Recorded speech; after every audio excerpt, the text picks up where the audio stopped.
आहोत द्राक्षावळीच्या एका शेतामध्ये, ज्या शेतामध्ये कोथिंबीर उगवलेली आहे आणि ते काढण्याचं काम या ठिकाणी सर्व शेतकरी भगिनी करत आहेत. तर ह्याचं प्रात्यक्षिकरण पाहण्यासाठी विद्यानिकेतन इंग्लिश मीडियम स्कूल चाकणचे विद्यार्थी इयत्ता 7वीतील आलेले आहेत. यामध्ये आपल्याला पाहायला मिळेल या सर्व भगिनींनी सकाळपासून एवढा क्षेत्र कोथिंबिरी उपटण्याचं काम केलेलं आहे. कोथिंबिरी साधारणपणे 1-1.5 महिना एवढ्यापर्यंत उंची येण्यापर्यंत लागत असते. त्यानंतर या शेतीला सुरुवातीपासूनच खत, मशागत आणि युरिया टाकल्यानंतर एवढी आलेली आहे. म्हणजे खतसुद्धा यासाठी महत्त्वाचं आहे. बरेचसे विद्यार्थी हे ग्रामीण भागातील आहेत, काही शहरी भागातील आहेत.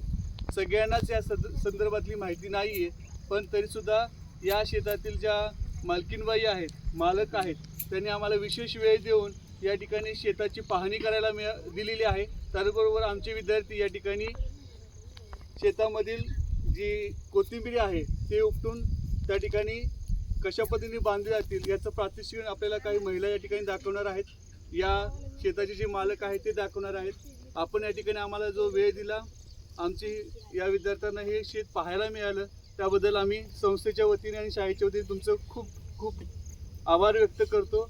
आणि शेतकरी आपण समजतो की जगाचा पोशिंदा आहे, हा नेहमीप्रमाणे याही पुढे असाच राहिला पाहिजे. आणि प्रत्येक विद्यार्थ्याला शेतकऱ्यांबद्दल एक सहानुभूती, एक मनामध्ये चांगली भाव निर्माण व्हावे यासाठी आम्ही या विद्यार्थ्यांनी या ठिकाणी आणलेलं आहे. ताई, मावशी, तुम्ही आम्हाला या ठिकाणी हे शेत तुमचं जे आहे हे दाखवण्याची आणि पाहण्याची संधी दिली, त्याबद्दल आम्ही संस्थेच्या वतीने आणि शाळेच्या वतीने तुमचं खूप आभार व्यक्त करतो आणि या ठिकाणी थांबतो. आता ही